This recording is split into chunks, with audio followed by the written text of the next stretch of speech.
Alright, so today we're breaking down everything we know about Saridra, one of the most anticipated Harmony characters coming in Honkai Star Rail version 3.5.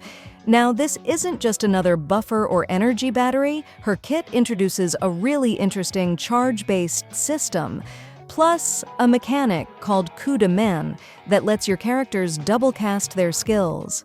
I'll explain how that works, what it means in actual gameplay, and why it could end up being one of the most dynamic support tools we've seen so far.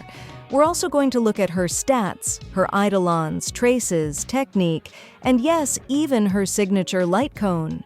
If you're trying to figure out how she works or whether she's worth pulling, this video is going to give you the full picture. Save up to 25% on the Phanon banner at lootbar.gg. All you need is your UID and server. The link is in the description. So let's start with her core playstyle, because that's where Saridra really sets herself apart. Everything revolves around her charge mechanic and a buff called Military Merit, which she can grant to an ally using her skill. On its own, that already boosts the chosen ally's performance, but the real twist comes once she builds up 6 charges.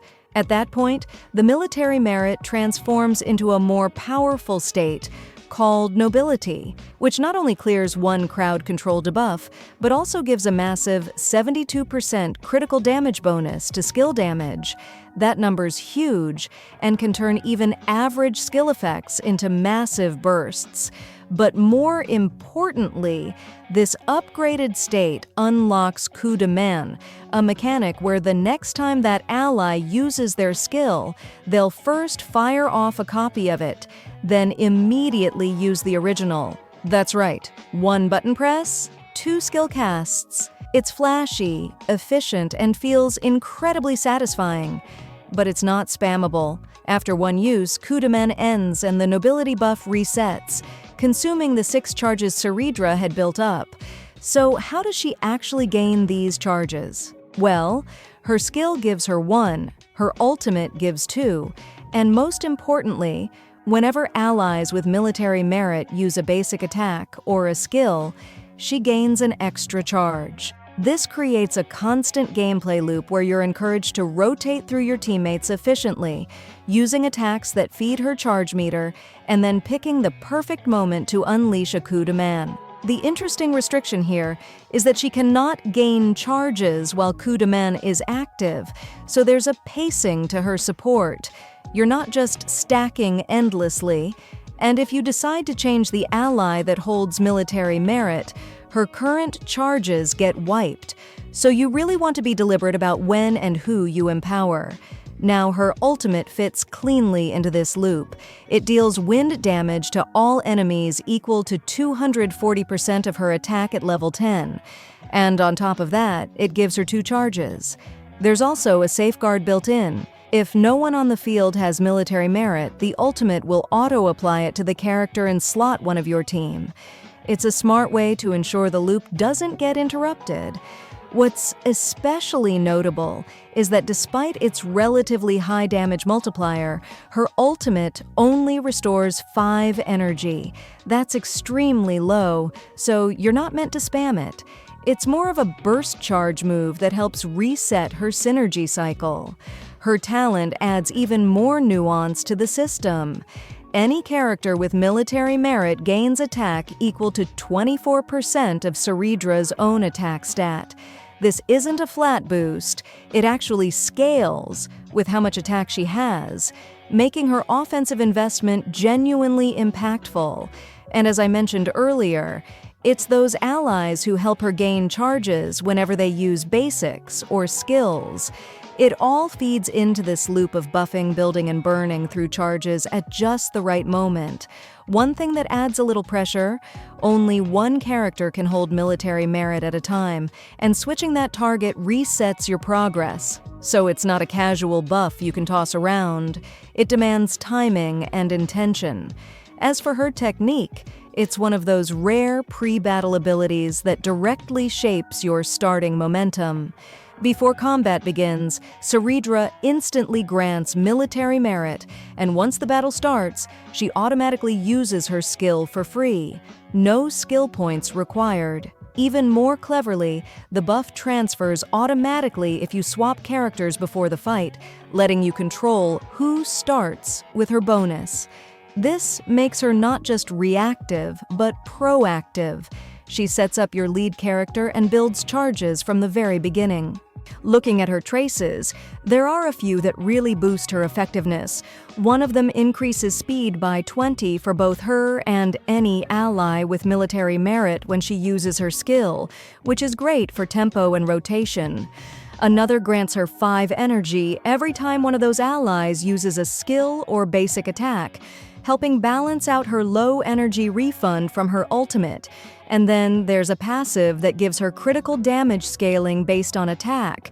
If her attack is over 2,000, every extra 100 attack adds another 18% critical damage, up to a max of 360%. That's a big number, and it essentially rewards you for stacking offensive stats on her, even though she's a support. Now, when we talk Eidolons, things start getting a bit wild. Her first one allows allies with military merit to ignore 15% of the enemy's defense, and that gets pushed to 33% total during nobility when using their skill. That's an enormous damage swing, especially for tougher enemies. Her second Eidolon amps things up even more. Merit allies get 40% more damage, and if anyone on the field has the merit, Seridra herself gets a 160% damage boost. That's absurd for a support. It shifts her from a pure enabler to someone who can throw punches herself.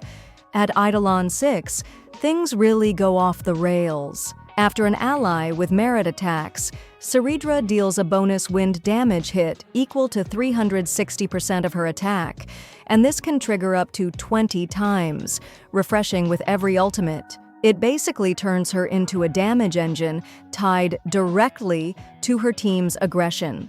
And to round it all out, her signature light cone, era engraved by Golden Blood, is almost tailor-made for her playstyle. It gives a massive attack boost, and after she uses her ultimate, it restores a skill point and boosts skill damage for all buffed allies for 3 turns. If Coup de Main is active, she also gains 20% energy regeneration rate, which helps patch up her otherwise low ultimate cycle. It's a very tight fit with her kit, and while other light cones could work, this one just maximizes her potential in every area. So overall, Seridra is not your typical Harmony support. She's not just giving out buffs and stepping back. She's got a rhythm, a charge mechanic that forces smart team play, and a burst utility that feels incredibly rewarding to execute. Whether she ends up being universally meta or more niche will depend on how future characters interact with Coup de Main and how easy it is to build her properly. But what's clear is that she brings a lot of control, synergy, and tactical pressure to her team, and she opens up a style of play we haven't really had before in Star Rail.